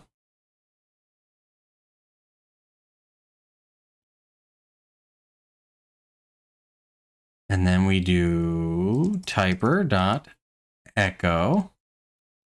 creating name. So far it looks like that, but I have a feeling, and we can jump in and check that out.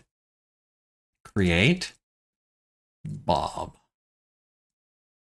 Creating Bob. And then if I were to do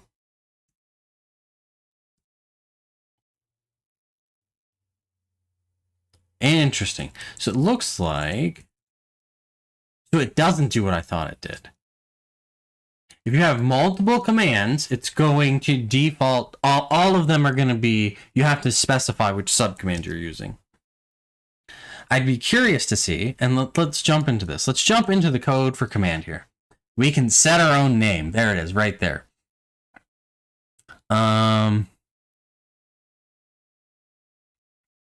Interesting. I'm just looking to see if there's anything interesting here. Yeah, right. So then we can set the name, and then we could do, we'll just call it C. And then we'll do C Bob. And now that one calls it right like that. So we can set our own name. There's a bunch of parameters we can set. But if there's nothing provided, it just uses the function name. Now we have a CLI application with 2 commands. Lovely. Click group.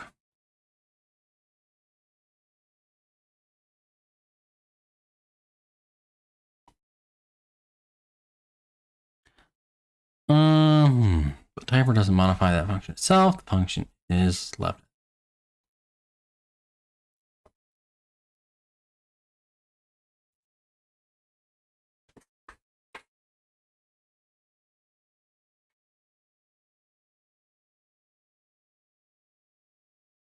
All right, CLI arguments, CLI commands.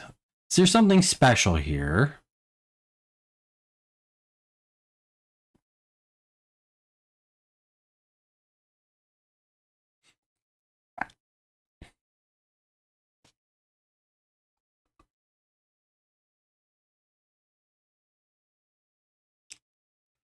All right, so I don't think there's anything super special here.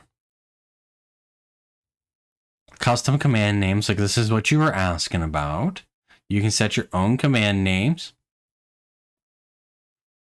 Typer callback.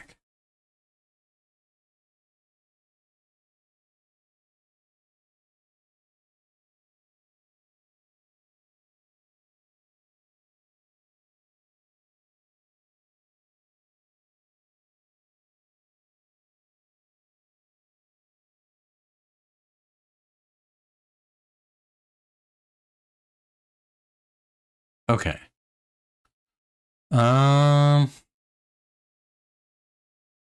So if we wanted to have this be main,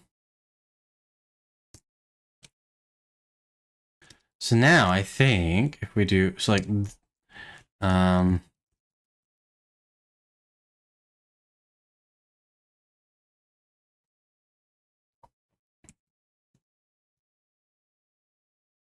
so now we have create. Interesting. All right, so anytime the application runs, the main will get run, and then it calls creating Bob. Okay, so that's interesting. I'm just trying to see. We're just playing around here, trying to understand how this functions. So we can set up code that'll run before any command. So we have our command create. That'll make this code run before create. It'll actually read all of these parameters. It'll try to load up all of these parameters, and then it'll load up this parameter. So that's an interesting thing we can do. I'm not totally sure in what context I might want to do that. Like he's using it to set a verbose. So we can set a state variable. He has a state variable up here, and he's using the verbose flag to set the state variable to true. So that's, and then like out here, he's echoing out if the verbose is true, echoing out if the verbose is true, echoing out just the one little bit thing. So you can add some flags that are application level using the callback, the app.callback. What I was curious to find out is if we can have a command, and then we have that gets run if we don't provide a subcommand, but then if we provide a subcommand, that main command gets ignored. And I'm not seeing a way to do that right away. I'm not seeing anything like that right now. So I'm just scrolling through, looking for what possibly could be there.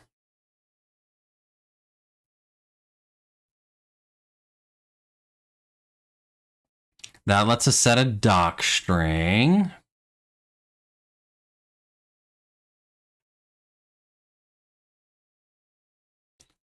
What are multiple?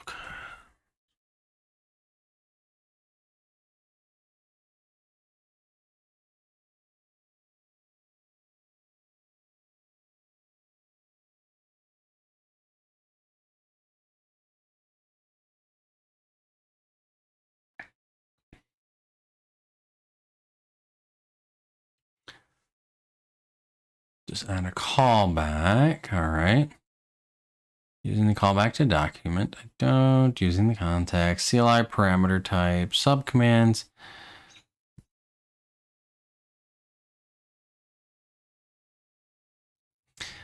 Commands that have their own subcommands, also known as command groups. For example, so that program get has a command remote, yada, yada, yada. All right. Add typer.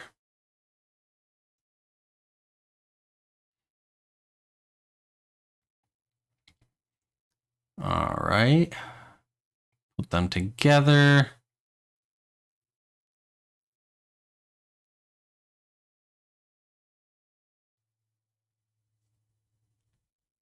Interesting. But this is handy because, like we're showing here, he's got two different files with their own command structure, their own subcommands, right? He's got another one right here.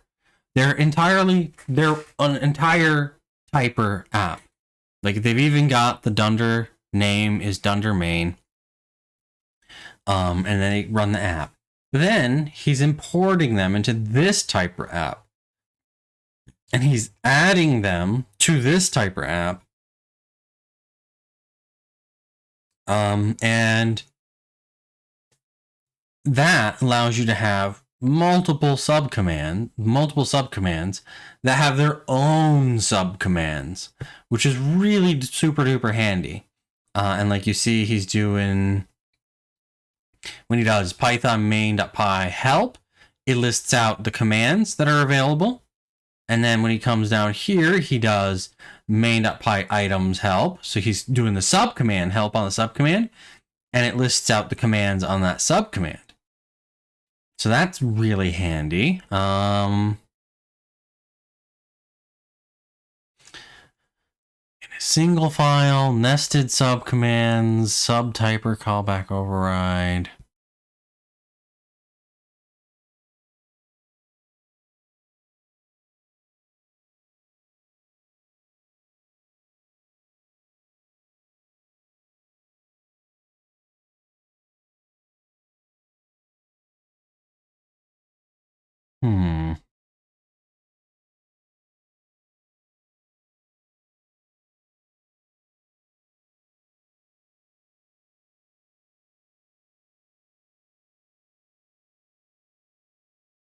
Okay. Not sure if I need any of this information.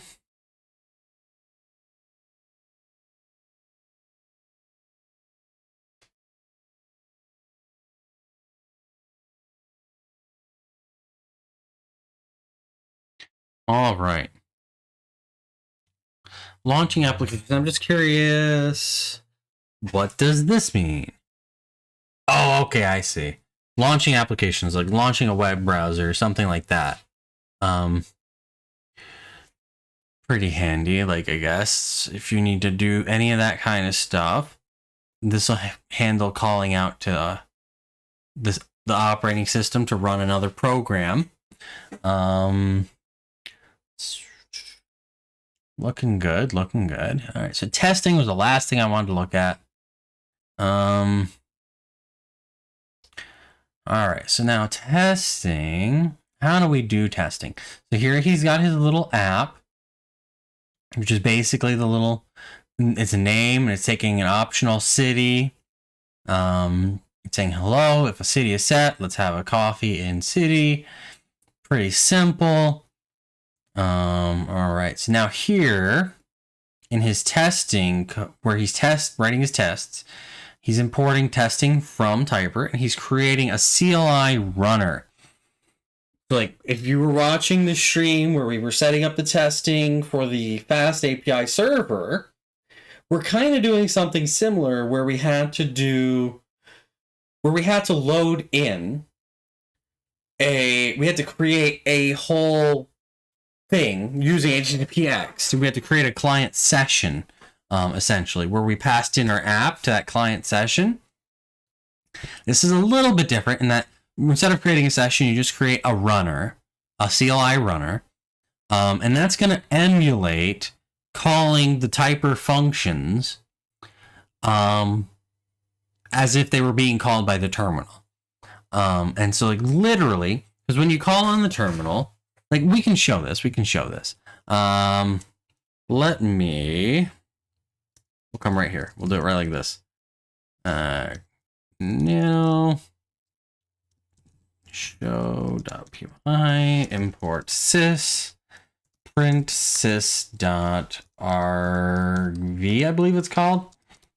And then if we do python -m show hello there, and you see like literally it's passing, it's just a list.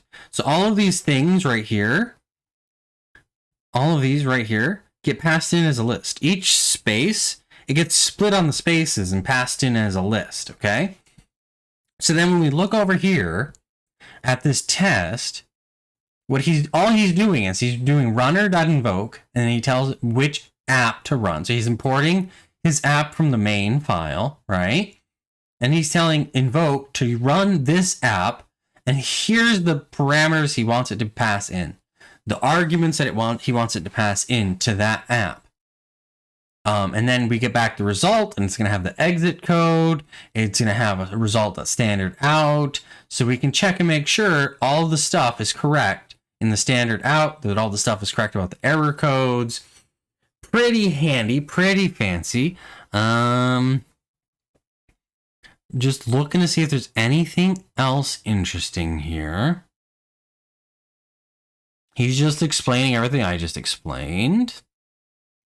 Testing input. This is the tricky bit. So like if we have it set up to prompt, how do we provide those prompts to the application? Because the user, when they run the tests, isn't going to be typing in any prompts. We might have 100 different tests so we want to run. We don't want to make someone sit there typing in their first and last names 37 times. Like that would not be fun for anybody. So how do we handle the prompt inside of our tests? All right, so we'll just keep scrolling. All right, so, okay, it's just a string. We're just passing in a string, right, like this. So we're passing in, we have an input string, so when we're calling invoke, we give it the app, we give it the list of command line parameters that we're passing in, and then we give it the input as a string. And so like when you're typing in your stuff into the terminal app, into your little app in the terminal, you press enter every time you've completed that line of input, right? That's just the /n. So literally you're just putting the input and then you're putting the /n. So you have to know how many prompts you're going to have, and you have to put in the input for it, and then you put the /n so it knows that's the end of the input. And so that's all it is. It's just a string of lines of input. Pretty fancy, pretty handy.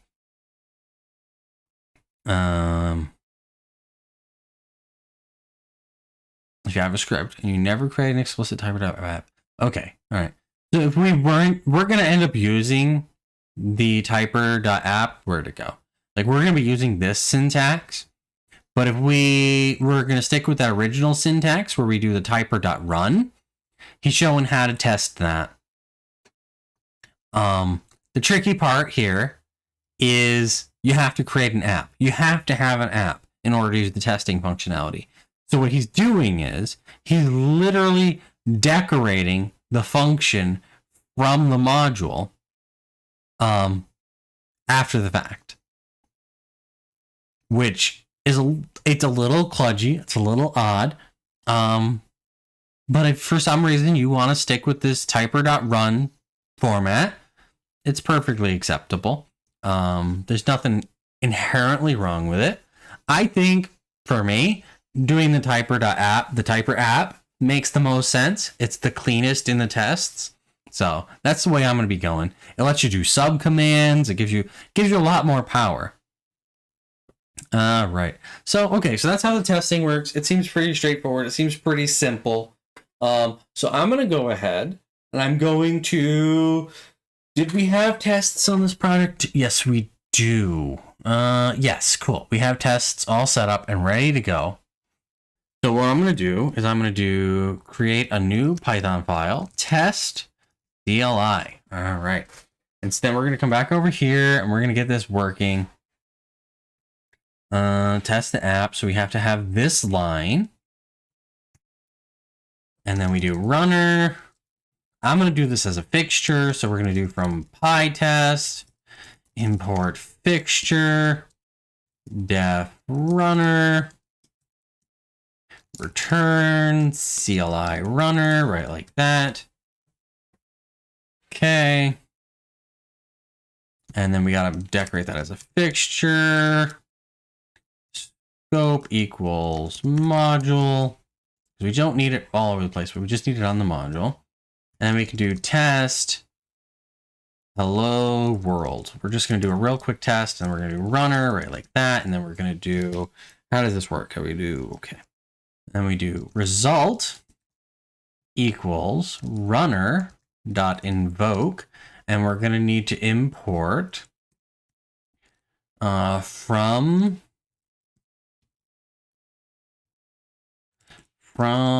CLI, we're going to import app. So now, if I run app, and I'm not going to pass in anything, I'm just going to do assert result dot code exit code equals 0. So we want to know that it successfully ran.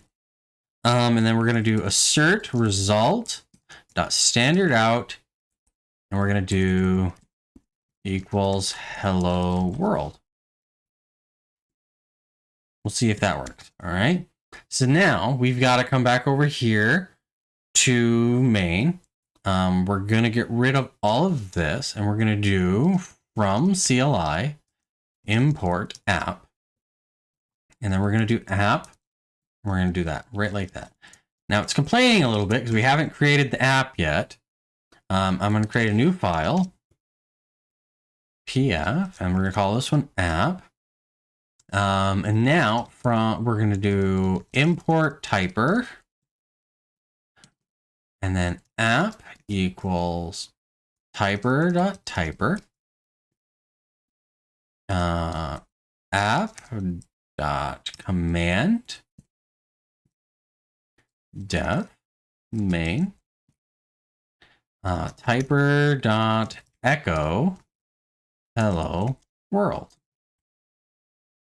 And in my test, it was just hello world, no exclamation points, nothing like that. Nothing fancy there. And then inside my dunder init, I want to do from CLI.app, import app, right like that. So now I have all of my logic is going to be inside the app.py. It gets imported into the dunder init so we can make it nice and easy to access through CLI. And then we're importing that from the dunder init, right like that. And we're running it. Now, so like if we come over here and we do CLI, it prints hello world. So it called it. And then if we come over here, back to the tests, we have all of that, and we're importing that from the dunder init. And if we run this, it explodes. Oh, did I run the wrong one? I ran the wrong one. All right, we need to run Python. There we go. This one right here. And it inserts a new line. So we've got to do one simple thing right here. Insert a new line. And then it works. There we go. So now we've got the tests working. We know how to run tests. We know how to make sure the output is what we expected. And we're able to run our application from the command line. So we've been at this for 2 hours. We finally have the tests working, and we know how typer functions. We know how typer works. I think I'm going to go ahead and commit all that. If anybody has any questions, let me know about anything we've been talking about. I think I'm going to call it quits. I think we're going to call it a day. We've made a lot of progress. We did a lot of reading. We did a lot of like playing around with the code, getting an understanding, a grasp of what typer can do for us. So I think that's a good ending point. We're going to have to think about what kind of endpoints we need to have, what kind of entry points. These really aren't like on FastAPI when we create like a get or a post, that's an endpoint. That's something we're calling into. That's an endpoint that the server provides. when I do the commands inside of Typer, it's more of an entry point. It's an entry point into our application. We're telling our application, we want to do this thing. So it's more of an entry point, in my opinion. So we want to add the tests. Git commit. Add an initial test to ensure tests are working. And then git add CLI. We'll add the whole thing. So we're adding all 3 files. Git commit -m. Add an initial hello world command. There we go. And then we can push that up. All the code is on the repo. The repo should be linked below in the description. So if you want to check out any of the code we have, like, you can run it. You can do all that fancy stuff. We've got the CLI started. We've got the application, the Typer application being created. We're able to add commands to it. We're going to be able to add subcommands to it. And most importantly, we are able to run it inside of a test so that we can check and make sure it's behaving the way we expect. And why is that important? That's important so that we can write tests and then we write the code that would make those tests work. And the reason why we want to do that is so that when we change things, we can just run our tests and see if the changes we made broke anything. And that's why tests are super duper important. And you always want to be thinking about, how can I write tests? How can I use tests to make this, my developer experience, my developer process, streamline things, make things work in a way where I know when I change code, I didn't break things. Or when I change code, I can see what I broke, what needs to be updated and changed to work with the changes I made that I want to make. So yeah, that's why I make it a point to use tests. Like you can see, I've got tests for the migrations. I've got tests for the API. I've got tests for the models. And now we're going to be working on tests for a CLI. So yeah, that's going to be pretty handy next week. It'll let us just jump right in. And we'll just start writing tests for the commands that we know we're going to need. We'll probably have to sit down and make a list of commands we got to create. But then we'll be able to write some tests for those commands and then go in and write those commands. It'll be really easy to see what's working. We won't have to jump over to the terminal and type in a bunch of stuff like we've been doing all day here, typing in all the commands into the CLI, into the terminal to run our CLI application to see how it works. We won't have to do that. We'll literally be able to press, in my case, Control R, and it'll just run everything. Which is super duper handy. It makes your life so much easier. You can run it and you can see everything passed. You can see what didn't pass. You'll be able to see the exceptions that were raised. It makes life a lot easier. Trust me, it really does. All right, so that's that. I think we're gonna call it a day. Usually I do these for 3 hours. This is 2 hours, but like I said, this is a really good ending point. We're gonna have to we're probably gonna spend another half hour, 45 minutes just figuring out what entry points we need, what commands we need to add to this application. We won't have a lot of time to code it. So I think it'll be best if we wait till next week to do that. So yeah, if you're watching this stream, if you watch a stream in the future, and you don't know about the Beginner.Code's Discord community, we're a community of 7,600 people, getting close to 7,700 people, probably gonna be 7,800 people or 8,000 people pretty soon. We're getting a good number of members joining, but it still feels pretty much like a small community. You can ask questions, you can chat. We're there to answer your questions. We're there to talk to you about code. Like we're there to talk to you about, like, if you have any career advice you need, if you have any education advice you need. That's what the Beginner.Code's community is all about. We have a lot of fun. We have that small community feel still. It's not when you jump in, it's not 7,000 messages every minute. You can definitely follow the conversation. You can definitely ask questions and talk and have people see your messages. We've got a great help system that helps us identify who needs help, what they need help with, so we can narrow down what we are able to help with, what each person is able to help with. They can just see by looking at the help section. It's super handy. It's super helpful. So if you're not a member already on the beginner.code's Discord server, check out the invite in the description below. I hope y'all have a great week. I've enjoyed talking to all y'all. You had some great questions. So I will see you all. I will be streaming Wednesday at 5 p.m. Eastern time and next Sunday at 3 p.m. Eastern time. Wednesday nights, it's more of a hangout. We chat, we talk. I mess around. I'm working on a file, a code sharing website, kind of like Pastebin, but it's going to be for the beginner.code's Discord community. So I've been working on that on Wednesday nights at 5 p.m. But I'm also answering questions. That's my main reason on Wednesday nights, is to answer your questions, to talk, to hang out, talk about whatever you want to. The other week we jumped on and we were looking at some people's repos for some websites that people were building that were really cool. So yeah, that's a great time if you just have questions you want to ask. And then every Sunday I've been working on this file sharing web app. We're starting to work on the CLI client for it. We're going to eventually be working on a web app front end for it. It's going to be really cool. We're jumping in. We're getting deep into some stuff. Like I actually for this one, we built a migration system for our database. So all the migrations are handled by our own code. It's not like using Alembic or anything like crazy like that. We've been diving deep, getting to understand how things work.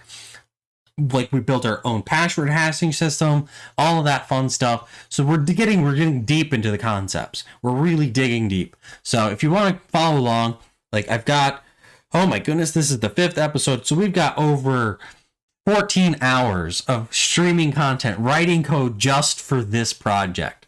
So a lot to learn there, a lot of just a process, seeing how I dive into the problems that I'm having, trying to debug things, just figuring out how things work by jumping onto Stack Overflow, looking at the docs. So it's a good time. It's a great way to, watching other people is a great way to learn. So I hope everybody is learning and is gaining something from watching me code. So yeah, I hope to see you Wednesday. I hope to see you next Sunday. Y'all have a great week.